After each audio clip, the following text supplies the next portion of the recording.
মহিলাদের ব্যাপারে আমি কথা বলবো, কারণ প্রতিদিন তারা আসেন, তাদের ব্যাপারে আমরা কথা বলতে পারি না, সময় পাই না। মা বোনদের ব্যাপারে ইসলাম কি বলে এটা আমাদের জানা দরকার। এখন আমি আপনাদের সামনে পেশ করতে চাই যে কোরআন, ইসলাম নারীদেরকে কি দিয়েছে। সমস্ত শিক্ষিত লোক পীর চট্টলার আজকের এই মাহফিলে আমি মনে করি অধিকাংশ মানুষ শিক্ষিত, তারা মতলববাজ লোকদের কথার জবাব দিতে পারবেন যে ইসলাম নারীকে কত গুরুত্ব দিয়েছে। কোরআনে কারীমের মধ্যে আল্লাহ রাব্বুল আলামিন কোরআনের ভেতরে নারী আর পুরুষ পাশাপাশি এনেছে। এরকম করেন নাই যে ছেলেরা ওয়াজ শুনতে আসলে, তাফসীর শুনতে আসলে, নামাজ পড়লে, হজ করলে, যাকাত দিলে তাদের সওয়াব বেশি হবে, আর নারীরা করলে তাদের সওয়াব কম হবে। এরকম আছে নাকি? দেখেন আল্লাহ পাক কি বলছেন। আল্লাহ রাব্বুল আলামিন কোরআনে কারীমের ভিতরে বলছেন, মান আমিলা সালিহাম মিন যাকারিন আও উনসা ওয়া হুয়া মুমিনুন ফালানুহইয়ান্নাহু হায়াতান তাইয়্যিবা। আল্লাহ পাক বলেন, পুরুষ বা নারী যেই নেক আমল করবে, যারাই নেক আমল করবে, আমলে সালেহ করবে, ভালো কাজ করবে, আমি দুনিয়ায় তাদেরকে পবিত্র জীবন, সুন্দর স্বাচ্ছন্দ্যপূর্ণ জীবন যাপনের তৌফিক দিয়া দিব। এটা হলো দুনিয়ার পুরস্কার। আর আখিরাতে কি দেব? পুরুষ আর যেই আমলে সালেহ করবে, নেক কাজ করবে, পরকালে কি দিব? وَلَنَجْزِيَنَّهُمْ أَجْرَهُمْ بِأَحْسَنِ مَا كَانُوا يَعْمَلُونَ। এবং কিয়ামতের দিন তারা যে দুনিয়ায় ভালো ভালো কাজ করেছিল, এর জন্য আমি তাদেরকে কিয়ামতে পুরস্কৃত করব। এখানে কি নারী বাদ পড়ছে? মেয়ে লোক বাদ পড়েছে? পড়েনি। আবার আল্লাহ পাক বলছেন সূরা মুমিন দেখুন, وَمَنْ عَمِلَ صَالِحًا مِّن ذَكَرٍ أَوْ أُنثَىٰ وَهُوَ مُؤْمِنٌ فَأُولَٰئِكَ يَدْخُلُونَ الْجَنَّةَ। সেই ভালো কাজ করবে, সে পুরুষ হোক অথবা নারী হোক, মুমিন ব্যক্তি পুরুষ হোক অথবা নারী হোক, ভালো কাজ করলে পরে আমি কিয়ামতের দিন তাদেরকে জান্নাতে প্রবেশ করাবো, জান্নাতবাসী হবে। والمؤمنون والمؤمنات بعضهم أولياء بعض يأمرون بالمعروف وينهون عن المنكر। মুমিন পুরুষ আর মুমিন নারী পরস্পরের সহযোগী, এবং তারা কি করে? মানুষকে তাদের আদেশ, অন্যায় কাজ থেকে ফিরায় রাখে, তারা নামাজকে প্রতিষ্ঠা করে, তারা যাকাতকে আদায় করে এবং আল্লাহ রাসূলের আনুগত্য করে চলে। তাহলে আয়াতে কারিমাগুলির, আল্লাহ পাকের এই আয়াতগুলির মধ্য দিয়ে আমরা বুঝতে পারলাম যে আল্লাহ পাক পুরুষ এবং নারীকে, এখানেই পুরুষের কথা প্রায় সেখানে নারীর কথা সমভাবে আল্লাহ বলে নারী এবং পুরুষের সমান অধিকারের কথাই প্রতিষ্ঠিত করলেন। এমন এক সময় ছিল যখন কন্যা সন্তান জন্মগ্রহণ করাই ছিল পাপ, এবং সেই জাহালাতের যুগে কন্যা হয়েছে, মেয়ে হয়েছে শুনলে পরে স্বামীর মুখ কালো হয়ে যেত, মুখটা মলিন হয়ে যেত, এবং বাচ্চাটাকে ধরে আষাঢ় মেরে মেরে ফেলে দিত। জীবিত অবস্থায় কবরের মধ্যে পুঁতে রাখতো, পাথর মেরে মাথাটা থেতলো করে দিত। আল্লাহ পাক কোরআনে কারিমে বলেছেন, বিআইয়ি যামবিন কুতিলাত, কোন অপরাধে এই কন্যা সন্তানটিকে হত্যা করলে? কি অপরাধ তার? বনু তামিমের এক ব্যক্তি ইসলাম কবুল করার পর লোকটি কাঁদতেছিল। হাদিস শরীফে ঘটনাটি এসেছে। নবী করিম সাল্লাল্লাহু আলাইহি ওয়াসাল্লাম তাকে প্রশ্ন করলেন, তুমি কাঁদছো কেন? লোকটি বলছে, হে নবী, আমি তো মুসলমান হলাম, কিন্তু আমার গুনাহ কি মাফ হয়েছে? আল্লাহর নবী বলেন, তুমি যখন পড়েছো লা ইলাহা ইল্লাল্লাহু মুহাম্মাদুর রাসূলুল্লাহ। এই কালেমা পড়ার সঙ্গে সঙ্গে তোমার জীবনের সকল গুনাহ রাশি আল্লাহ রাব্বুল আলামিন মাফ করে দিয়েছে। কিন্তু লোকটি কান্না থামছে না। আমি যে প্রশ্ন করলেন, গুনাহ তো মাফ হয়েছে, আমি তোমারে গ্যারান্টি দিলাম, এরপরেও কাঁদো কেন? সে বলছে, হে রাসূল, আমি এমন গুনাহ করেছি যা সর্বক্ষণ আমাকে পীড়া দেয়। কি গুনাহ করেছো? সে বলল যে আমি, আমার স্ত্রী গর্ভবতী ছিল, গর্ভাবস্থায় তাকে রেখে আমি ব্যবসা করতে গিয়েছিলাম। ফিরে যখন এসেছি অনেকদিন পর স্ত্রী খবর দিল তার এক মরা সন্তান হয়েছে। আমি ভুলে গেলাম বিষয়। বেশ কয়েক বছর পর আমার ঘরে একটি ফুটফুটে সুন্দর সুন্দরী ছোট্ট একটি মেয়ে দৌড়দৌড়ি করতে দেখলাম। আমার খুব আগ্রহ হলো মেয়েটাকে দেখতে। আমি প্রশ্ন করলাম বউকে, এ মেয়েটি কার? বউ কাছে এসে বলল, এ মেয়েটি তোমারই। সেদিন আমি মিছে কথা বলেছিলাম, মেয়ে হয়েছে, এটা যদি তুমি শুনতে পারো তো মেরে মেরে দেবে। সেই ভয়তে আমি বলি নাই। আমি আমার দূর সম্পর্কীয় আত্মীয়র বাড়িতে তাকে প্রতিপালনের ব্যবস্থা করেছি, আর তারপরে একটু বড় হয়েছে বলে নিয়ে আসছি। এখন হয়তো তুমি তাকে দেখে আর মারতে পারবে না, সেই ভরসা করে এনেছি। হে রাসূল, আমি মেয়েটিকে আদর করলাম, স্নেহ করলাম, মমতা করলাম। কয়েকদিন যাওয়ার পর আমার মনের মধ্যে চিন্তা জাগলো, এই মেয়েটা তো শৈশব থেকে কৈশোরে পদার্পণ করবে, তারপরে যৌবন পাবে, এরপরে তাকে বিয়ে দিতে হবে। আমি সমাজপতি, আমার মেয়ে অন্যের বাড়িতে রান্না করে খাওয়াবে, অন্যের বাড়ির কাপড় চোপড় পরিষ্কার করবে, তাহলে তো আমার সম্মান বাঁচবে না, আমার ইজ্জত বাঁচবে না। আমি তখন সিদ্ধান্ত নিলাম, এই অপমানের চাইতে মেয়েটিকে মেরে ফেলা অনেক ভালো। আমি বললাম, মেয়েটিকে সাজিয়ে দাও, গুছিয়ে দাও, একটু বেড়েস। স্ত্রী সরল মনে মেয়েটাকে সাজিয়ে গুছিয়ে দিল। এই মেয়েটিকে নিয়ে আমি চললাম। কিছু দূর দৌড়ে যায় আমার সামনে, আবার পেছনে আমার কাছে আব্বা আব্বা বলে ছুটে আসে, আবার পেছনে পড়ে আবার আব্বা আব্বা করে দৌড়ে এসে আমাকে জড়িয়ে ধরে। এভাবে যেতে যেতে এক নির্জন এলাকায় গিয়ে, এক পাহাড়ি এলাকায় গিয়ে আমার চাদরের ভেতর থেকে মাটি খোঁড়ার যন্ত্র বের করে মাটি খোঁড়া আরম্ভ করলাম। মেয়ে আমার কাছে বসে বলছেন, বাবা তুমি এত কষ্ট করছো কেন? সে তো বুঝতে পারতেছে না যে আমি তার জন্য কবর খনন করতেছি, আমি মাটি খুঁড়তেছি। মাটি এসে আমার জামায় লাগে, দাড়িতে লাগে, আর আমার মেয়ে আমার পাশে বসে আমার দাড়ি থেকে, জামা থেকে ধুলাবালি সরায় দিচ্ছে আর বলছে, বাবা তুমি এত কষ্ট করছো কেন?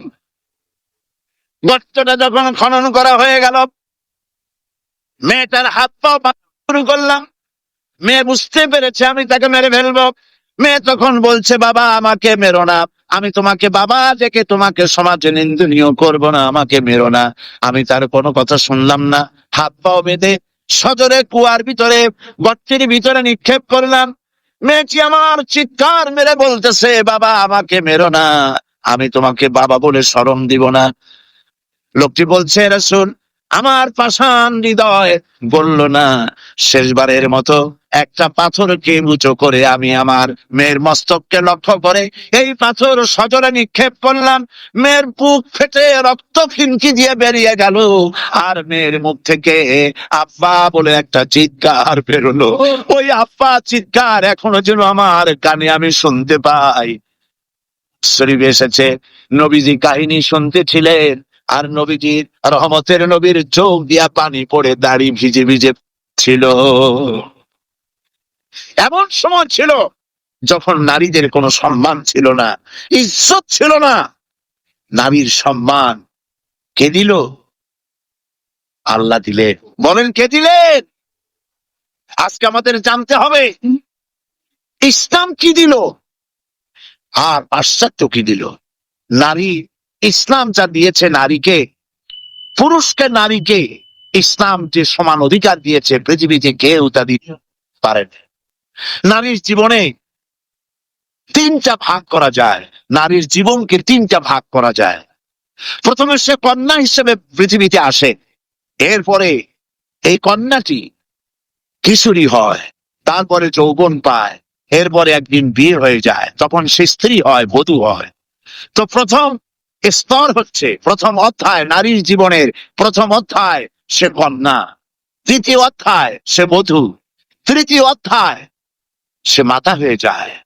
ইসলাম এই 3 অধ্যায় নারীকে কি দিল, কি অধিকার দিল, এবং স্বামী আর স্ত্রীর মধ্যে কি সম্পর্ক গড়ে দিল ইসলাম, তা আমাদের জানা দরকার। দেখুন, নবী করিম সাল্লাল্লাহু আলাইহি সাল্লাম একটা কন্যাকে কি মর্যাদা দিচ্ছে। হাদিস শরীফে এসেছে, কোন ঘরের একটি কন্যা সন্তান জন্মগ্রহণ করে, ওই ঘরের ভিতরে তখন এক রহমতের ফেরেশতা আসে, এসে বলে, আসসালামু আলাইকুম ইয়া আহলাল বাইত, হে ঘরের মালিকেরা, হে ঘরের গৃহবাসীরা, তোমাদের উপরে আল্লাহর রহমত বর্ষিত হোক। ফেরেশতা চলে যায় কন্যাটির কাছে, ওই নবজাত কন্যার কাছে গিয়ে নূরের তৈরি পর দিয়ে এই কন্যার মাথা বুলায় আর বলতে থাকে, এই কন্যাটিকে যে যত্ন করবে, আদর করবে, আদর শিখাবে, সাহায্য করবে, আল্লাহর সাহায্য কিয়ামত পর্যন্ত তার সাথে অব্যাহত থাকবে। এই হাদিস ছেলের জন্য এরকম একটি হাদিস নাই, এরকম একটি হাদিস এসছে মেয়েদের জন্য। সুবহান। নবীজি বলছেন, মান আলা জারিয়াতাইনি হাত্তা তাবলুগা জা ইয়াউমাল কিয়ামাতি আনা ওয়া হুয়া কাহাতাইনি ওয়া দাফা আসাবিহু, আখরাজাহু মুসলিম। মুসলিম শরীফের হাদিসের মধ্যে এসেছে, আল্লাহর নবী বলেন, যদি কারো 2টি কন্যা সন্তান হয় আর ওই কন্যা সন্তানটিকে বয়সপ্রাপ্ত হওয়া পর্যন্ত যদি তাকে প্রতিপালন করে এবং তাকে সহযোগিতা করে, কিয়ামতের দিন আমি মুহাম্মদ সাল্লাল্লাহু আলাইহি ওয়াসাল্লাম আর ওই 2 কন্যার পিতা পাশাপাশি অবস্থান করব জান্নাতে। এই কথা ছেলেদের ব্যাপারে বলা হয়নি, কাদের ব্যাপারে বলা হয়েছে? মেয়েদের ব্যাপারে। নবী করিম সাল্লাল্লাহু আলাইহি ওয়াসাল্লাম বলেছেন, ওয়ান জাবির বিন আব্দুল্লাহ রাদিয়াল্লাহু তাআলা আনহু قال قال رسول الله صلى الله عليه وسلم من كان له 3 بنات يربيهن ويكفيهن ويرحمهن فقد وجب له الجنة। নবীজি বলেন, 3 কন্যার পিতা যদি কেউ হয় আর ওই 3টি কন্যাকে যদি কেউ স্নেহ করে, আদর করে, আদব শিখায়, দিন শিখায় আর এবং সম্পদগ্রস্ত করতে পারে, নবীজি বলছেন ওই পিতার জন্য কিয়ামতের দিন আল্লাহ পাক জান্নাত ওয়াজিব করে দিবেন, জান্নাত তার জন্য ওয়াজিব হয়ে যাবে। করিম সাল্লাল্লাহু আলাইহি ওয়াসাল্লাম বলেছেন, লা তাকরিহুল বানাত ফা ইন্নী আবুল বানাত। রাসূলুল্লাহ সাল্লাল্লাহু আলাইহি ওয়াসাল্লাম, কন্যাদের ঘৃণা করো না, কারণ আমি মুহাম্মদ সাল্লাল্লাহু আলাইহি ওয়াসাল্লাম কন্যাদের পিতা। সুবহানাল্লাহ। যারা কন্যা সন্তান হলে পরে মুখ কালো করেন, অনেক পুরুষ আছে যখন স্ত্রী গর্ভবতী হয় বন্ধুদের কাছে খবর দেয়, আল্লাহ এবারে সন্তান দিবেন, দোয়া করো। তারপরে যখন খবর পাওয়া গেল ডেলিভারি করেছে একটা মেয়ে, মুখটা মলিন হয়ে যায়। বন্ধুরা জিজ্ঞেস করলো, কই সন্তান হবে বললে, কতদিন চলে গেল, কোনো খবর টবর যে দিলে না। কয়ে যে বলার মতো না। কি? কয়ে যে মাইয়া হয়েছে, একটা মেয়ে হয়েছে, এটা বলার মতো না। মুখটা কালো হয়ে যায়, স্ত্রীর সঙ্গে কথা বলে না। বারবার মেয়ে হলে, এমনও খবর পাওয়া গেছে বারবার মেয়ে হয়েছে, স্ত্রীকে পর্যন্ত দিয়ে দিয়েছে। নাউজুবিল্লাহ। মেয়ে হওয়ার জন্য স্ত্রী কি দায়ী? কে দায়ী? স্বামী দায়ী? তো খামোকা কেন মুখ মলিন করেন? আল্লাহ রাব্বুল আলামিন বলেছেন কোরআনে কারীমের মধ্যে, আমি কাউকে ছেড়ে দেই, কাউকে মেয়ে দেই, কাউকে ছেলেও দেই, মেয়েও দেই, কাউকে কিছুই দেই না। ইন্নাল্লাহা আলা কুল্লি শাইইন কাদির। সমস্ত জিনিসের উপরে ক্ষমতা কার? আল্লাহ পাকের। সন্তান হয় না, আল্লাহর কাছে চাও, ছেলেও দিতে পারেন, মেয়েও দিতে পারেন, তার ইচ্ছা। বারবার মেয়ে হয়েছে, কি ক্ষতি হয়েছে? কি ক্ষতি হয়েছে? নবী করিম সাল্লাল্লাহু আলাইহি ওয়াসাল্লামের সন্তানদের মধ্যে মেয়েও ছিল, ছেলেরাও ছিলেন, কিন্তু ছেলেরা সব মারা গেলেন। বেঁচে থাকলেন কারা? বলেন, কারা বেঁচে থাকলেন? একটি হাদিস আপনি খুঁজে বের করতে পারবেন না। নবী করিম সাল্লাল্লাহু আলাইহি ওয়াসাল্লাম কখনো আল্লাহ পাকের দরবারে হাত তুলে বলেছিলেন যে, আল্লাহ ছেলেগুলি তো সব তুমি নিয়ে গেলে, গুলির বাঁচায় রাখলে, তুমি দয়া করে আমাকে আর একটি ছেলে দান করো, এরকম একটি হাদিস নাই। সুতরাং কন্যা হিসেবে নারীর জীবনের 3টি অধ্যায়ের একটি অধ্যায় হলো কন্যা। সেই কন্যার অধিকার প্রতিষ্ঠিত করেছে ইসলাম, সুবহানাল্লাহ। এবার কিছুদিন পর সে বউ হয়ে গেল, স্ত্রী হলো যৌবন পাওয়ার পর। এখন দেখেন কোরআন তাকে কি অধিকার দিচ্ছে।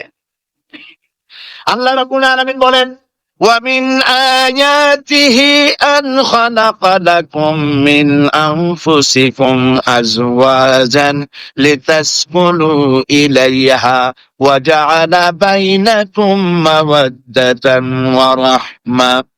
আল্লাহ পাকের অসংখ্য নিদর্শনের ভিতরে এটি একটি নিদর্শন যে তোমাদের থেকে আল্লাহ পাক তোমাদের জোড়া সৃষ্টি করেছেন এবং তোমাদের ভালোবাসা আর সহৃদয়তার সৃষ্টি করেছেন।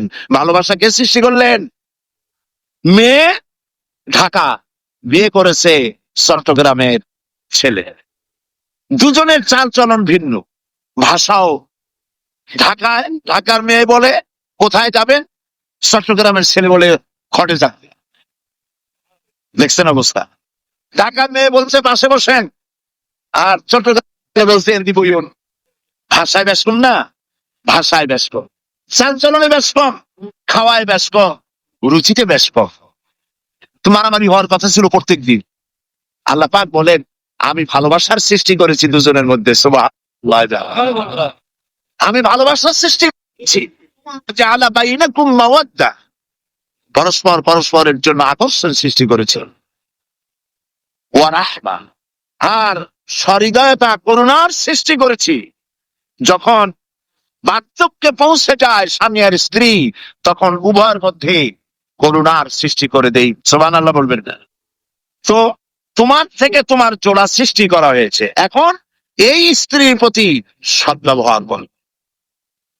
ওয়ালাহুন্না মিথলুল্লাযী আলাইহিন্না বিল মা'রুফ। আল্লাহ পাক বলেন সদ্ব্যবহার পাওয়ার ওই পরিমাণ অধিকার নারীদের উপরে তোমার আছে যতখানি অধিকার নারীদের উপর পুরুষের আছে। সদ্ব্যবহার শুধু তার কাছেই আশা করো না, সেও তোমার কাছে যে সদ্ব্যবহার আশা করে সেটাও তুমি তাকে দিতে শেখো। হুন্না লিবাসুন লাকুম ওয়া আনতুম লিবাসুন লাহুন্না। ইসলাম কোথায় নিয়ে গেছে? সম্পর্ক কত বাড়িয়ে দিল। হুন্না লিবাসুন লাকুম ওয়া আনতুম লিবাসুন লাহুন্না। তোমরা স্ত্রী তোমার ভূষণ স্বরূপ, আর তুমি তোমার স্ত্রীর ভূষণ স্বরূপ। ভূষণ মানে কি? পোশাক। পোশাকের কথা কেন বলা হলো? এই জন্য বলা হয়েছে পোশাক মানুষের কয়েকটা উপকার করে, শুধু শীত আর গরম নিবারণ করে না। পোশাক মানুষের আয়ের ঢেকে রাখে, পোশাক মানুষের সম্মান, তার লজ্জা ঢেকে রাখে। এই একের সাথে অপরের পোশাকের দৃষ্টান্ত আল্লাহ পাক দিলেন। এর অর্থ হচ্ছে পরস্পর পরস্পরের আয়েবকে ঢেকে রাখবে, একজন আরেকজনের আয়েবকে মানুষের সামনে পেশ করবে না, একজন আরেকজনকে শরম দিবে না, পরস্পরের সাথে মিলেমিশে থাকবে। একথা আল্লাহ পাক বললেন। ওয়াশিরুহুন্না বিল মারুফ। আর তোমরা স্ত্রীদের সাথে সদ্ব্যবহার করো। কে বলছে? আল্লাহ পাক বলছে। স্ত্রীদের ভিতরে সদ্ব্যবহার স্ত্রীদের সাথে কিভাবে করতে হবে, সব ব্যাপারে রাসূলুল্লাহ হচ্ছেন আদর্শ। লাকাদ কানা লাকুম ফি রাসূলিল্লাহি উসওয়াতুন হাসানাহ। সমস্ত ব্যাপারে তোমাদের জন্য মহত্তম আদর্শ হলেন নবী করিম সাল্লাল্লাহু আলাইহি ওয়াসাল্লাম। রাসূল সাল্লাল্লাহু আলাইহি ওয়াসাল্লাম বলেছেন তোমাদের মধ্যে উত্তম সেই যে ব্যক্তি তোমাদের স্ত্রীর কাছে উত্তম। আমি আমার স্ত্রীদের কাছে উত্তম ব্যক্তি। সুবহানাল্লাহ বলবেন না? এবার দেখেন নবীজি আদর্শ দেখালেন স্বামী স্ত্রীর সঙ্গে সম্পর্কটা কেমন হবে। হযরতে খাদিজা রাদিয়াল্লাহু তাআলা আনহা আর নবীজির ভিতরে কেমন মহব্বত ছিল, কেমন আকর্ষণ ছিল। তিনি যখন হযরত খাদিজাকে বললেন, খাদিজা আল্লাহ আমাকে নবী বানিয়েছেন, আমার উপর ঈমান আনো, এক আল্লাহর উপরে ঈমান আনো। হযরতে খাদিজা এক মুহূর্ত, এক চোখের পলকও তিনি দেরি করেন নাই। যখনই নবীজি তাকে ঈমান আনতে বলেছেন, হযরত খাদিজা পড়েছেন লা ইলাহা ইল্লাল্লাহু মুহাম্মাদুর রাসূলুল্লাহ। নবী করিম সাল্লাল্লাহু আলাইহি ওয়াসাল্লাম বলেছেন আকাশের নিচে জমিনের উপরে খাদিজা মতো উত্তম মহিলা পৃথিবীতে আর নাই। কি সম্মান আল্লাহ পাক তাকে দিয়েছেন! আল্লাহ পাক নিজে হযরতে খাদিজাকে সালাত জানিয়েছেন। সুবহানাল্লাহ বলবেন। হেরা পাহাড়ে হযরতে জিবরাইল আলাইহিস সালাম নবীজির সঙ্গে কথা বলছেন, ওহী নিয়ে এসেছেন। কিছুক্ষণ পরে হযরতে জিবরাইল বলেন, ইয়া রাসূলুল্লাহ, আমি দেখতে পাচ্ছি খাদিজা আপনার জন্য খানা নিয়ে আসতেছে। খাদিজা যখন আপনার কাছে পৌঁছে যাবে, আপনি খাদিজাকে বলবেন, আল্লাহ রাব্বুল আলামিন আজ আমি আসার সময় আমার মাধ্যমে খাদিজাকে সালাম জানিয়েছে।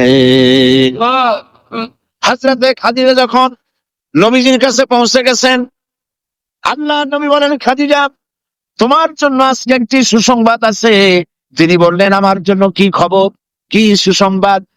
হযরতে রাসূল বলছেন, খাদিজা শোনো, এই মাত্র জিবরাইল আমার কাছে চলে গেলেন, আর জিবরাইল বলে গেলেন আল্লাহ রাব্বুল আলামিন তোমাকে সালাম জানিয়েছে।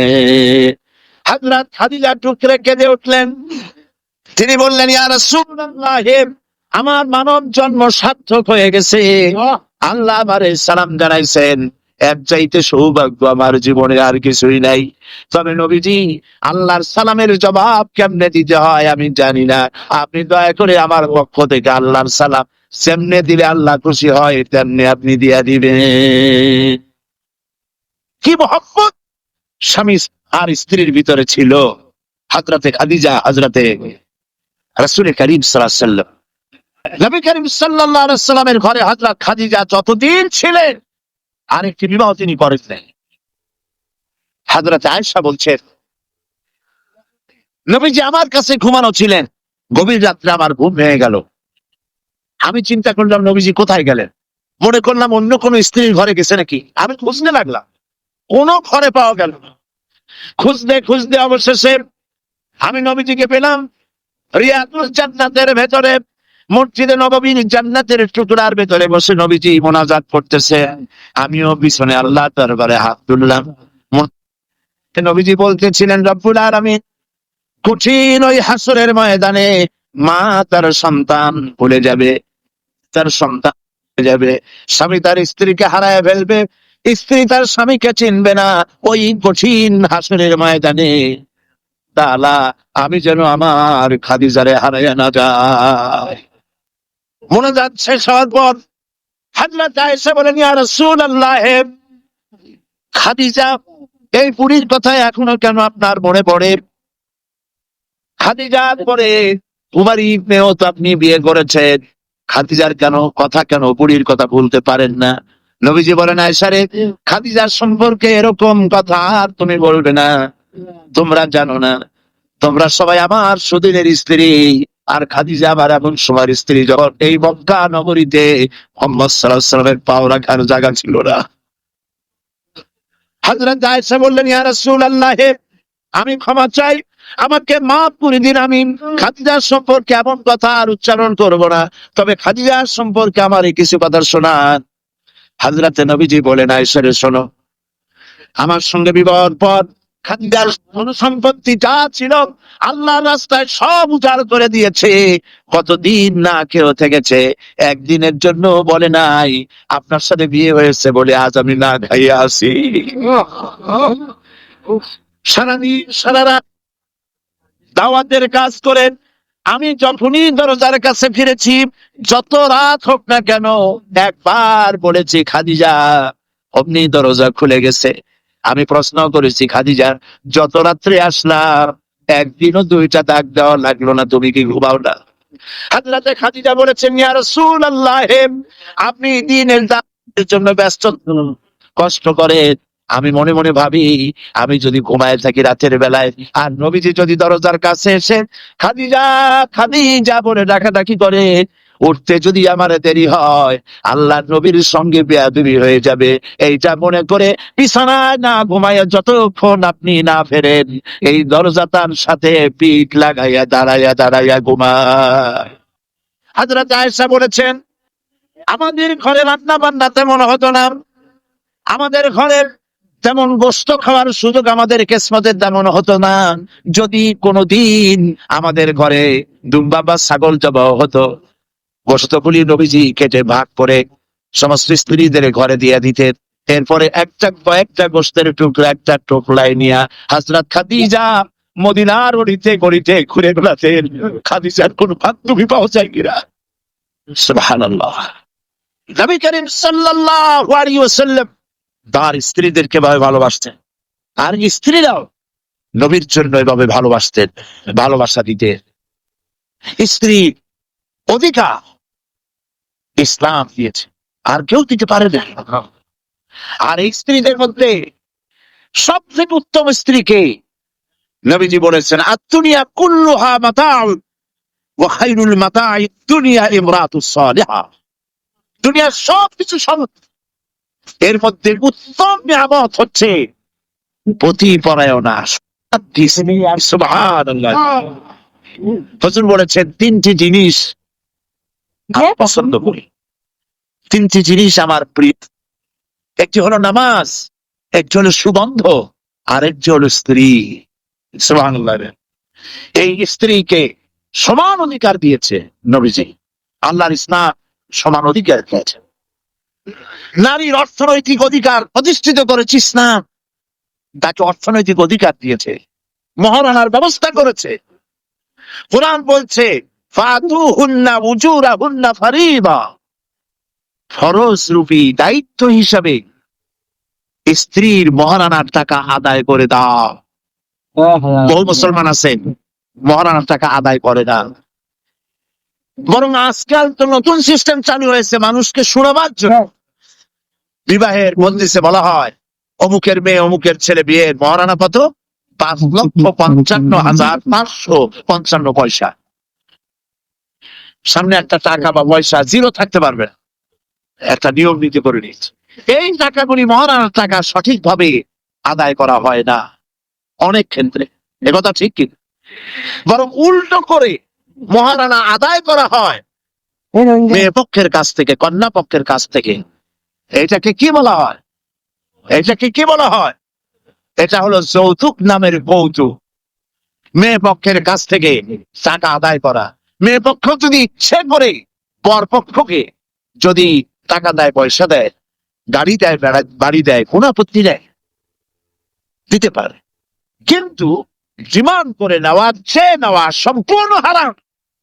কন্যার পিতার মাতা 12 বছর, 18 বছর, 20 বছর, 25 বছর লালন পালন করে কলিজার টুকরা সন্তানটাই তো দিয়ে দিল। এর চাইতে টেলিভিশন, গাড়ি বাড়ি বেশি হয় কি করে? এই যৌতুক ফোন বাংলাদেশের সর্বত্র আছে, অবশ্য চট্টগ্রামে নাই, আছে। ছেলে যদি এমএ পাস করে, ইঞ্জিনিয়ারিং পড়ে, লয়ার হয়েছে, পিতার এই ধারণাই হয় সন্তানকে পড়াতে লেখাতে যত টাকা খরচ হয়েছে কন্যা পক্ষকে কাছের থেকে আদায় করে নেব। এবং সেই জন্য বিয়ের সময় দাবি করা হয়, 50 লক্ষ টাকা দিতে হবে, গুলশানে 3টা বাড়ি দিতে হবে, মঙ্গল গ্রহে অফিস বানায় দিতে হবে। আপনার ছেলে এমএ পাস করেছে, লয়ার হয়েছে, ব্যারিস্টার হয়েছে, তো কি হয়েছে? আপনি কেন নির্যাতন কন্যা পক্ষকে? জায়েজ নাই, হারাম। শুকরের মাংস যেমন হারাম, কন্যার কাছ থেকে জবরদস্তি করে যে ডিমান্ড করে যৌতুক আদায় করা ওরকমই হারাম। এই কাজটি কি আপনারা করবেন? এই কাজটি কি করবেন? বিবাহ করবে, বিবাহ করাবেন ছেলেকে ভালোবাসা দিয়ে, টাকা দিয়ে, পয়সা দিয়ে বিবাহ করায়া মেয়ে একটা ঘরে নিয়ে আসবেন, কন্যা পক্ষের উপরে চাপ সৃষ্টি করবেন না। তো নারীকে মহারণা দেওয়ার ব্যবস্থা ইসলাম করেছে। কে ব্যবস্থা করেছে বলেন? ইসলাম করেছে। এবার আরো দেখুন আল্লাহ পাক কি বলছে, وَإِذَا أَتَيْتُمْ إِحْدَاهُنَّ قِنطَارًا فَلَا تَأْخُذُوا مِنْهُ شَيْئًا।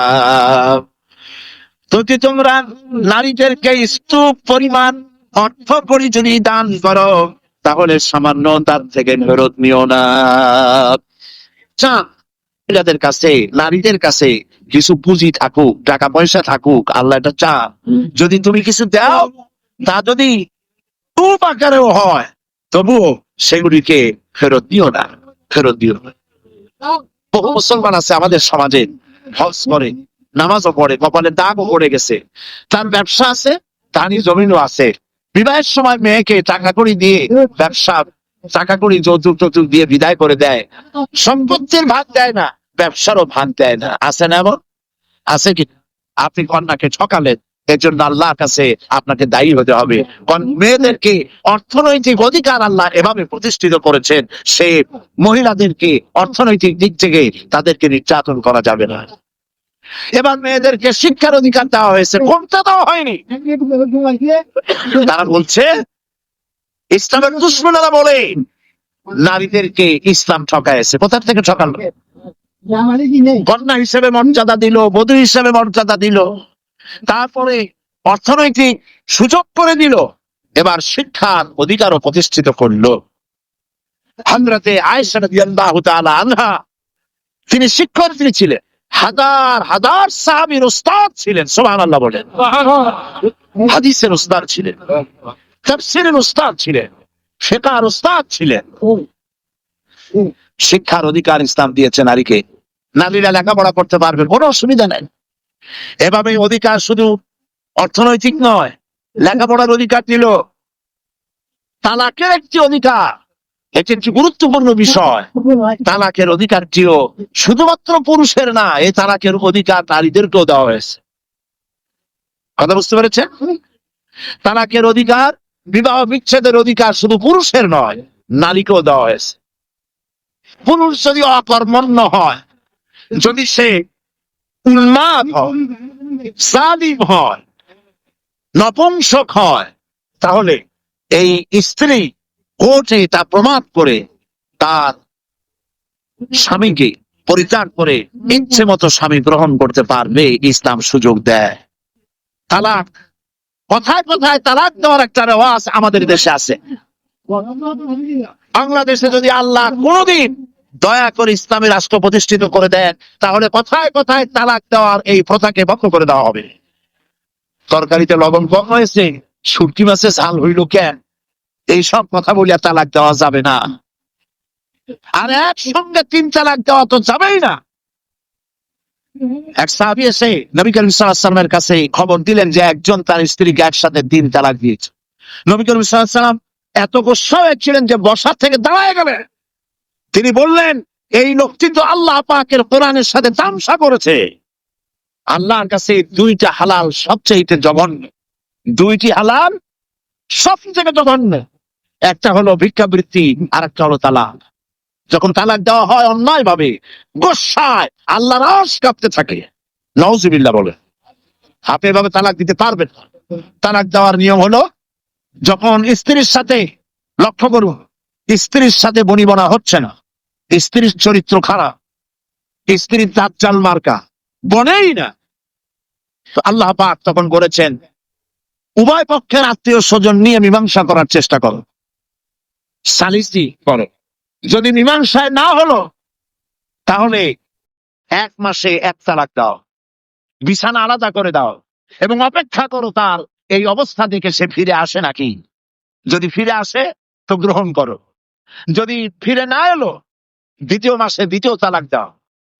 তাও যদি ফিরে না, তাহলে সে গিয়ে 3 তালাক একদম রিজি করে দাও, আর ফেরত হবে না। 3 তালাকে পায় না করে দাও, এই স্ত্রীকে আর গ্রহণ করা যাবে না। এখন আমাদের দেশে রাগের মাথায় একসাথে 3 তালাক দেওয়ার পর মনে মনে অনুশোচনা হয়, এতগুলো ছেলে পেলে নিয়ে করবো কি, কি সর্বনাশ হইল, রাগের মাথায় করলামটা কি। এখন এই বউ ফিরে পাওয়ার জন্য মস্তা তালাশ করে। তখন গ্রামের মুন্সি মৌলবী, এই জাতীয় এক শ্রেণীর লোক আছে যারা কোরআন বোঝে না, হাদিস বোঝে না, তারা হিল্লা নামক একটা ঔষধ বাইর করছে। সেই ঔষধটা কি?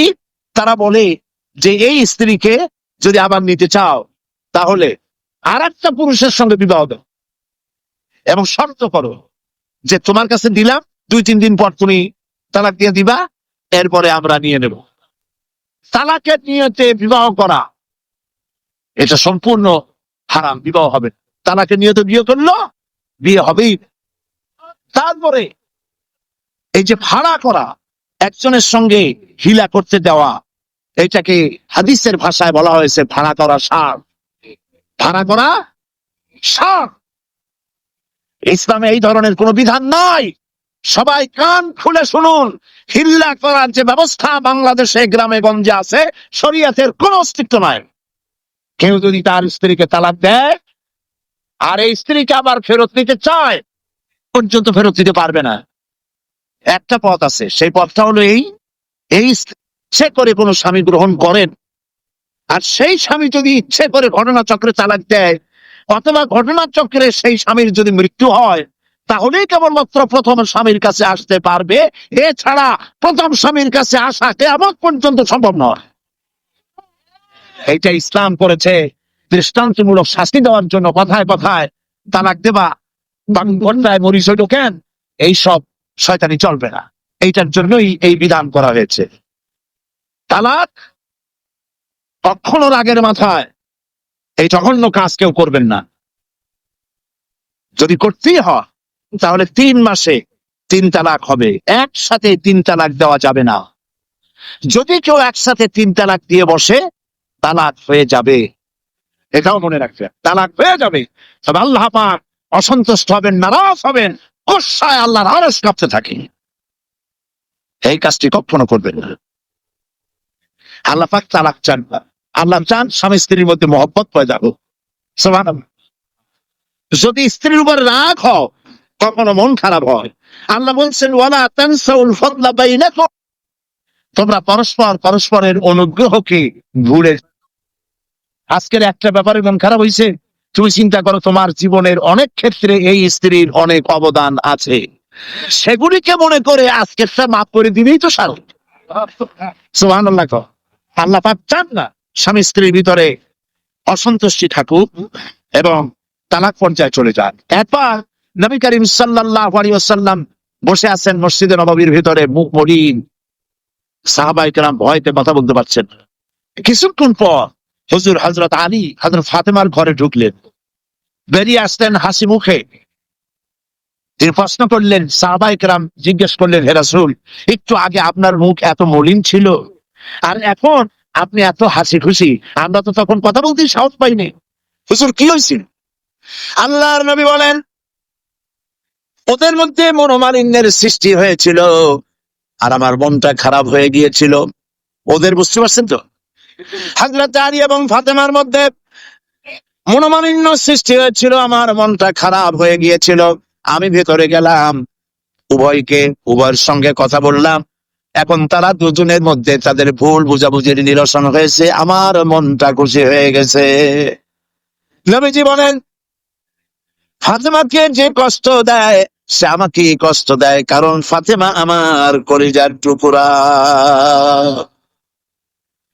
স্বামী এবং স্ত্রীর মধ্যে সম্পর্ক ভালো থাকতে হবে, অধিকার সমান, তবে স্বামীর মর্যাদা বেশি। মর্যাদা কার বেশি? স্বামীর মর্যাদা বেশি।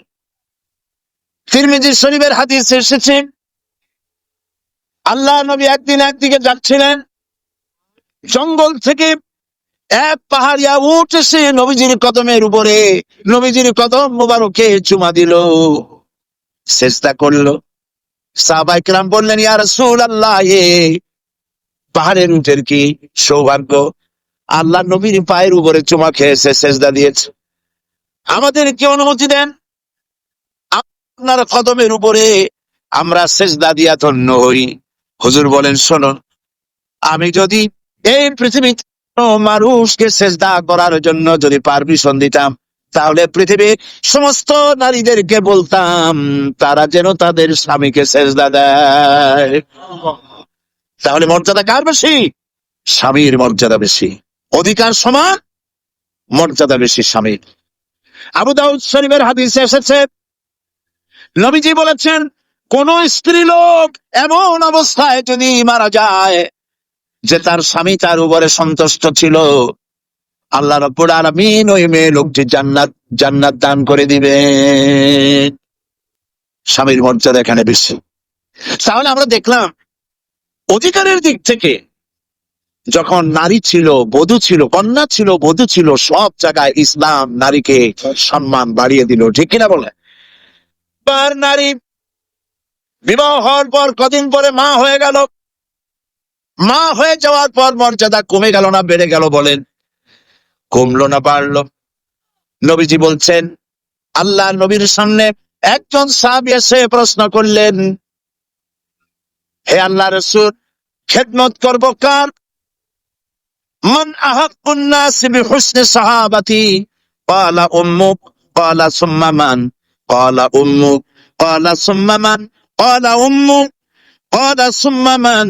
ক্বালা আবুক। আখরাজাহুল বুখারী। বুখারী শরীফের হাদিস। সাহাবী জিজ্ঞেস করছেন, ইয়া রাসূলুল্লাহ, খেদমত করব কার? হুজুর বলেন, তোমার মায়ের। তারপরে কার? তোমার মায়ের। তারপরে কার? তোমার মায়ের। তারপরে কার? তোমার পিতার। বাপের চাইতে মায়ের মর্যাদা কয় গুণ বেড়ে গেল বলেন? 3 গুণ বেড়ে গেল মর্যাদা। আল্লাহর নবী মসজিদে নববীতে বসে আছেন, সাহাবায়ে কিরাম কর্তৃক পরিবেষ্টিত হয়ে। এমন সময় একজন বুড়ি মসজিদে প্রবেশ করেছেন। হুজুর তাকে দেখে দাঁড়ায় গেলেন। কাছে যখন এলেন মহিলা, নবীজি নিজের গায়ের চাদর বিছায়া দিলেন। মহিলা চলে যাওয়ার পর সাহাবায়ে কিরাম প্রশ্ন করলেন, ইয়া রাসূলুল্লাহ, আমরা তো চিনলাম না এই মহিলাকে। একজন মেয়ে লোকের জন্য নবীজি তার গায়ের চাদর বিছায় দেয়, এত বড় সম্মানী মহিলা আমরা চিনলাম না, তিনি কে? আল্লাহ নবী বললেন, আমার মায়ের দুধ আমার কিসমতে তেমন হয় নাই। যার কোলে কাকে চড়ে, যার বুকের দুধ খাইয়া আমি বড় হয়েছি, এই আমার সেই দুধ মা হযরতে হালিমাতুস সাদিয়া। মায়ের মহব্বত কেমনে করতে হবে? মা যখন হয়ে গেলেন, সম্মান বেড়ে গেল সন্তানের কাছে। একজন সাহাবী এসে কাছে বলছেন, হে রাসূল, আমার মায়ের মেজাজ খুব খারাপ। হাদিস, আমার মায়ের মেজাজ খুব খারাপ। হুজুর প্রশ্ন করলেন, তোমার মা যখন তোমারে গর্ভে রাখছিলেন তখন তো মেজাজ খারাপ ছিল না? তিনি বললেন, হুজুর আমি সত্যি বলছি, মেজাজ খুবই খারাপ। হুজুর বলছে, তোমাকে যখন তোমার মা ডেলিভারি করেছিল তখন তো মেজাজ খারাপ ছিল না? কয়, না হুজুর, দারুণ খারাপ মেজাজ। হুজুর বললেন, তোমার 2.5 বছর 2 বছর ধরে যখন দুধ খাওয়াইছিল তোমার মা, তখন তো তার মেজাজ খারাপ ছিল না? সাহাবী যখন এর পরেও বললেন, ইয়া রাসূলুল্লাহ, আমি আমার মায়ের দুধের হক আদায় করে দিয়েছি। হুজুর বললেন, দুধের হক আদায় করেছো তুমি, তোমার মায়ের একটি শব্দের হক তুমি আদায় করতে পারো নাই। তুমি যদি পড়ে গেছো ছোটবেলায়, খাটের থেকে কোলের থেকে পড়ে গেছো, কেঁদে উঠছো, আর তোমার মা যে তখন বলেছে, সারা জীবন এই একটি শব্দের হক আদায় করতে পারবে না। মায়ের সম্মান ইসলাম এভাবে বাড়িয়ে দিল। আল্লাহ রাব্বুল আলামিন শিখাই দিলেন, ওয়াকাদা রাব্বুকা আল্লা তা'বুদু ইল্লা ইয়্যাহু ওয়া বিল ওয়ালিদাইনি ইহসানা। তোমার রবের পক্ষ থেকে এটা ফয়সালা হয়েছে যে আমার ইবাদত করার পর মা বাপের ইহসান করবে। দেখেন অবস্থাটা, দেখুন, লক্ষ্য করুন, আল্লাহর ইবাদতের পরেই বান্দা কাজ করবে। বলেন কার? মা বাবা ইহসান করবে। মা বাবার সামনে চোখ দিয়ে চোখ রাগায় কথা বলবে না। ওয়ালা তাকুল লাহুমা উফিন ওয়ালা তানহারহুমা, ঝিড়কি দিবে না, ধমক দিবে না। আর তাদের সঙ্গে কোন ভাষায় কথা বলবে তাও আল্লাহ শিখাই দিয়েছেন। আল্লাহ পাক বলেন, ওয়াকুল লাহুমা কাওলান কারীমা, সম্মান সূচক কথা বলো মা বাবার সাথে। আর শিখাই দিলেন, বান্দারা, তোমার মা বাবার জন্য আমার কাছে এই ভাষায় দোয়া করো, রব্বির হামহুমা কামা রাব্বায়ানি সাগীরা। আয় আমার রব, আমার মা বাবা ছোটবেলায় আমাকে যেভাবে স্নেহের করে লালন পালন করেছে, আল্লাহ পাক দয়া করে আমাকে, আমার পিতা মাতাকে তোমার রহমতের করে লালন পালন করো। আল্লাহ পাক শিখাই দিয়েছে। এই দোয়া করবেন তো? মনে থাকবে? প্রত্যেক নামাজের পরে মোনাজাতে এই দোয়া করবেন। মা বোনেরা লেখাপড়া করতে পারবেন, চাকরি করতে পারবেন, জিহাদে যেতে পারবেন, সবই করতে পারবেন পর্দার ভিতরে থেকে। আল্লাহ পাক কোরআনে কারিমে বলেছেন, ওয়াকারনা ফি বুয়ুতিকুন্না ওয়ালা তাবাররাজনা তাবাররুজাল জাহিলিয়াতিল উলা। ওয়াকারনা ফি বুয়ুতিকুন্না, তোমরা তোমাদের ঘরের মধ্যে থাকো, আর জাহিলিয়াতের যুগ মতো করে সাজসজ্জা করে তোমরা বেরিও না, ঠাক ঠমক করে বেরিও না, সৌন্দর্য প্রদর্শনী করো না। পৃথিবীতে বিভিন্ন দেশে মিস সৌন্দর্য সুন্দরী প্রতিযোগিতা হয়, হয় না? হয় কিনা? সুন্দরী প্রতিযোগিতা হয় পৃথিবীর বিভিন্ন দেশে। Miss China, miss Thailand, miss America, miss Canada, এভাবে নাম হয়। সুন্দরী প্রতিযোগিতা কি? সুন্দরী প্রতিযোগিতা করতে গিয়ে বিচারক মন্ডলী সুন্দরীদের শরীরের যেসব জায়গা মাপজোপ করে তা কেবলমাত্র শয়তানের পক্ষে সম্ভব, পুরুষের পক্ষে সম্ভব নয়। যারা এই বিচারক মন্ডলী থাকে নির্লজ্জ বেহায়া, তারা কি তার নিজের মেয়ের, নিজের বোনের শরীরের সেসব জায়গা মাপ করতে পারবে? লম্পট। বাংলাদেশে সুন্দরী প্রতিযোগিতা কিয়ামত পর্যন্ত হতে দেওয়া হবে না। পর্দার বিষয়টি আলোচনা করতেছিলাম। পর্দা করা ফরজ। পর্দা করা কি ফরজ? নবীজি বলেছেন এমন এক সময় আসবে, قال رسول الله صلى الله عليه وسلم نساء كاسية عارية مميلة مائلة رؤوسهن كالأخت البائنة لا يدخلن الجنة ولا يجدن ريحها أخرجه মুসলিম। আল্লাহর নবী বলেন এমন এক জামানা আসবে যখন বস্ত্র পরিধানকারিণী উলঙ্গিনী হবে মেয়ে লোকগুলি, উটের চুটের মতো করে খোপা বেঁধে মরাল সময় হেলে দুলে পরপুরুষের আকর্ষণ করে রাস্তায় চলাফেরা করবে। এরা কথা জান্নাতের সুঘ্রাণও এদের নাকে প্রবেশ করবে না। কাসিয়াতুন আরিয়া, বস্ত্র পরিধানকারিণী উলঙ্গিনী। কথা শুনতেছেন আপনারা? বুঝতে পারতেছেন? বস্ত্র পরিধানকারিণী উলঙ্গিনী, কাপড় পরছে, যা পরাও যা, না পরাও তা, জান্নাতে যেতে পারবে না।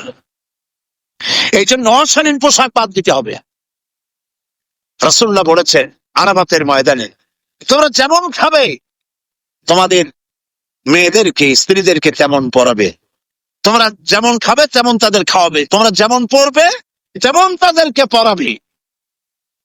কেউ কেউ এর অর্থ করেছে যেমন খাবো তেমন খাওয়াবো, এটা তো ঠিক আছে। যেমন পরি তেমন তাদেরই পরাতে হবে। তো পুরুষও প্যান্ট শার্ট পরে মেয়েদেরকেও প্যান্ট শার্ট পরানো শুরু করছে। নাউজুবিল্লাহ বলে। কিয়ামতের অনেকগুলি আছে।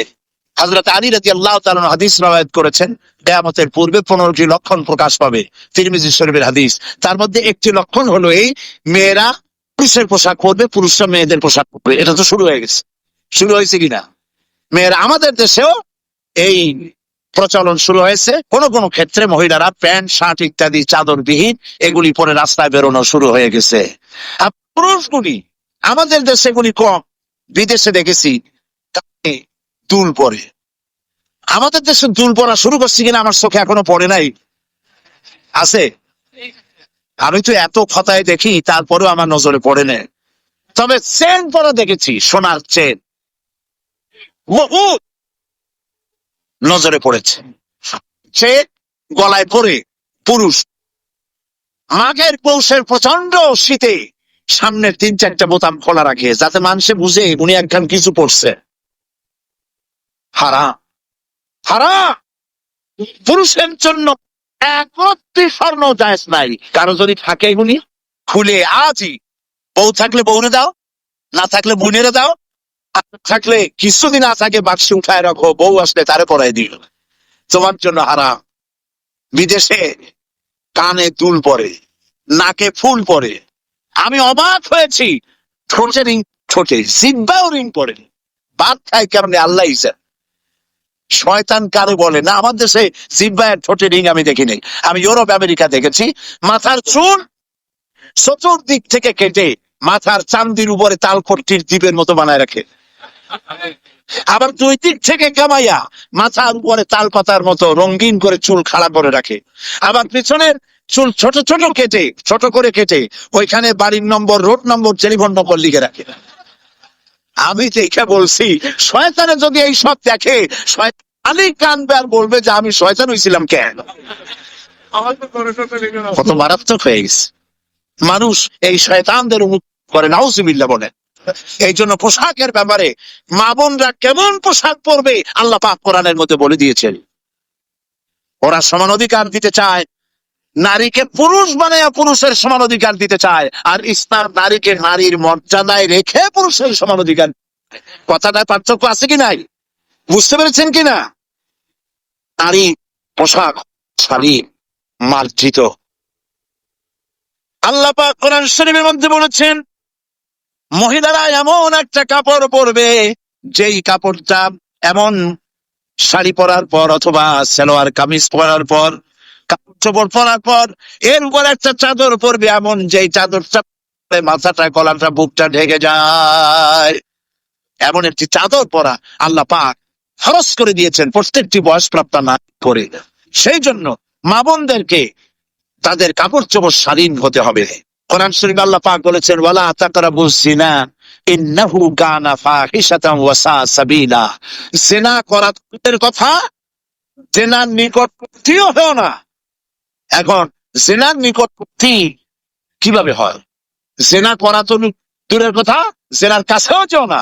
জেনার কাছে যাওয়ার জন্য এগুলি হচ্ছে রুট, অশ্লীল গান, অশ্লীল বাজনা, সৌন্দর্য প্রতিযোগিতা, অশালীন অমার্জিত কাপড় চোপড় পরে রাস্তায় বেরোনো, এগুলি জেনা ব্যভিচার পথকে বাড়িয়ে দেয়। বলেন নাউজুবিল্লাহ। জন্য মহিলাদের চাদর পরার কথা বলা হয়েছে, বোরকা কথা বলা হয়েছে, হিজাব এবং নেকাব পরার কথা বলা হয়েছে। মহিলাদের ঘরই হচ্ছে তাদের জন্য জিহাদ। জিহাদের ফজিলত বয়ান করার পর মা বোন জিজ্ঞেস করেছেন, হে রাসূল আমাদের জিহাদের উপায় কি? হুজুর বলেছেন, আলাইকুন্না বিল বাইতি ফাইন্নাহুম জিহাদুকুন্না। তুমি ঘরে থাকো, ঘরটাই তোমার জন্য জিহাদ। সন্তান প্রতিপালন করা এটাই তোমার জন্য জিহাদ। নারীরা ব্যবসা করতে পারবে, রাজনীতি করতে পারবে, সমাজনীতি করতে পারবে, সব পারবে, কিন্তু পুরুষের সাথে অবাধ মেলামেশা থেকে নিজেকে অবশ্যই দূরত্ব ব্যবধান রেখে তাকে চলতে হবে। অবাধ মেলামেশাকে ইসলাম হারাম করেছে। আর নারীদের জন্য নবী করিম সাল্লাল্লাহু আলাইহি ওয়াসাল্লাম বলেছেন, আল মারআতু ইযা সাল্লাত খামসাহা ওয়া সামাত শাহরাহা ওয়া আতাত বালাহা ওয়া আহসানাত ফারজাহা। নবী করিম সাল্লাল্লাহু আলাইহি ওয়াসাল্লাম বলেছেন, যদি চারটি কাজ করে, পাঁচ ওয়াক্ত নামাজকে সঠিকভাবে যদি আদায় করে, রমজান মোবারকের রোজা যদি রাখে, আর মহিলারা যদি স্বামীর আনুগত্য করে চলে, সতীত্বের হেফাজত যদি করে, এই চারটি কাজ করতে পারলে আল্লাহ রাব্বুল আলামিন তাদেরকে, আল্লাহ পাক তাদেরকে কিয়ামতের দিন জান্নাতের সেই দরজা দিয়া খুশি সেই দরজা দিয়া জান্নাতে প্রবেশ করাবেন। যেটা দিয়ে সে যেতে চায় সেটা দিয়েই সে জান্নাতে যেতে পারবে। মহিলাদের অধিকার এর থেকে আর কি প্রতিষ্ঠিত করা হবে? মহিলাদের জন্য নামাজের ব্যবস্থা করা হয়েছে। মসজিদে নববী, যেখানে এক রাকাত নামাজে 50,000 রাকাতের সওয়াব হয়। মসজিদে হারাম, যেখানে এক রাকাত নামাজ পড়লে পরে 1,00,000 রাকাত নামাজ সওয়াব হয়। সেখানে নবী করিম সাল্লাল্লাহু আলাইহি ওয়াসাল্লাম নামাজ করেছেন। যারা হজ করতে গেছেন তারা দেখে আসছেন, দেখছেন না? জানা নাই হজে কেউ? মসজিদে নববীতে নেশা এখন পর্যন্ত মহিলাদের জন্য আলাদা দরওয়াজা রয়েছে, এবং মসজিদে নববীর মূল নামাজের জায়গায় অনফোর মহিলাদের জন্য সংরক্ষণ। লক্ষ লক্ষ মহিলারা একসঙ্গে নামাজ পড়তে পারে। অবাধ মেলামেশা থেকে নিজেদেরকে রক্ষা করে তারা ব্যবসা বাণিজ্য করতে পারবে। এমনকি তাদেরকে এত অধিকার দেওয়া হয়েছে যে বিবাহের সময় শুধুমাত্র ছেলে চয়েস করে নেবে কন্যাকে, এখানেই শেষ। মেয়েকেও তার স্বামী পছন্দ করার ইখতিয়ার সাল্লাল্লাহু আলাইহি ওয়াসাল্লাম দিয়েছেন। আবু দাউদ শরীফের হাদিসে একজন মহিলা, একজন যুবতী রাসূলের কাছে এসে বলছেন, ইয়া রাসূলুল্লাহ, আমার মা বাবা ছোট বাল্য বিবাহ দিয়েছে। তখন তো বিয়ে বুঝতাম না, এখন আমি আমার পছন্দ হয় না, আমি এখন কি করব? লক্ষ্য করুন, আমি এখন কি করব? আল্লাহ নবী বলছেন তোমার ইখতিয়ার, ইচ্ছে করলে এ বিবাহ তুমি রাখতেও পারো, ইচ্ছে করলে এ বিবাহ ভঙ্গ করে ইচ্ছে মতো স্বামী গ্রহণ করতে পারো। তাও সুবহানাল্লাহ কবেন না? এবার চিন্তা করুন, ইসলাম এর থেকে নারীর কারে বলে? আমাদের দেশে নিয়ম হয়েছে শুধুমাত্র ছেলে মেয়ে দেখতে যাবে, আর সে দেখা যাও অপমান কর রীতিমতো, গিয়েই নাম কি, তো বলবে আমার নাম বিলকিস অথবা আকাশ খাতুন অথবা এই জাতীয়, এখন তো নামগুলি খুব একেবারে বেকায়দা মনেও থাকে, একটা নাম বলে দিল। আচ্ছা দেখি মাথার কাপড় ফালাও, চুল কেমন দেখি, হাঁটো দেখি, দাঁতগুলো বাইর কর। আশ্চর্য কথা, আপনি দাঁত দেখতে গেছেন নাকি গাবতলিতে গরু কিনতে গেছেন নাকি? কি অমর্যাদা কর! জিজ্ঞেস তো করা উচিত, দেখা হওয়ার পর নাম কি, বাপের নাম কি, এরপরে জিজ্ঞেস করা উচিত কোরআন শরীফ কি পড়তে জানেন? তো শোনান একটু কোরআন শরীফ। একতরফা ভাবে দেখা হলো, কোরআন শরীফ তো জিজ্ঞেস করেই না, বরং জিজ্ঞাসা উল্টাটা হয় রবীন্দ্রনাথের সঙ্গীত জানেন কিনা। সময় এখন আগের মতো নাই, এখন পাল্টে গেছে, এখন যুগ অন্যরকম হয়ে গেছে, এখন পাল্টা জিজ্ঞাসাও আসতেছে, জিজ্ঞেস করে আমার নাম তো শুনাইলাম, এবার বলেন আপনার নাম কি? আমার নাম বল্টু মিয়া। একটু দাঁড়ান, কোমর সোজা করেন, হাঁটেন সামনের দিকে, দাঁত বাইর করেন। পছন্দ হইল না, বলবে অ্যাবাউট টার বাড়ির থেকে ডবল মার্কস। যেমনটি করছিলেন তেমনটি পাবে। ইসলাম অধিকার দিয়েছে উভয় উভয়কে দেখে নেবে। বাল্য বিবাহ ইসলাম আদৌ স্বীকৃতি দেয় না, আপনি করতে পারবেন না। জবরদস্তি করে, জুলুম করে, চাপ সৃষ্টি করে মেয়েকে বিবাহ দিতে পারবেন না, তার অনুমতি লাগবে। ইসলাম সে অধিকার নারীকে দিয়েছে। এই জন্য মেয়েদের সামাজিক অধিকার, অধিকার, বৈবাহিক অধিকার, সম্পত্তিতে অধিকার, সব অধিকার ইসলাম একটা একটা করে আদায় করে দিয়েছে। সকলে বলে আলহামদুলিল্লাহ। এরপরে মহিলাদের কিছু কাজ রয়েছে, যে কাজগুলি তাদের করতে হবে। আপনাদের দায়িত্ব, সে দায়িত্ব হলো ঘরটাকে ইসলামের দুর্গ বানান।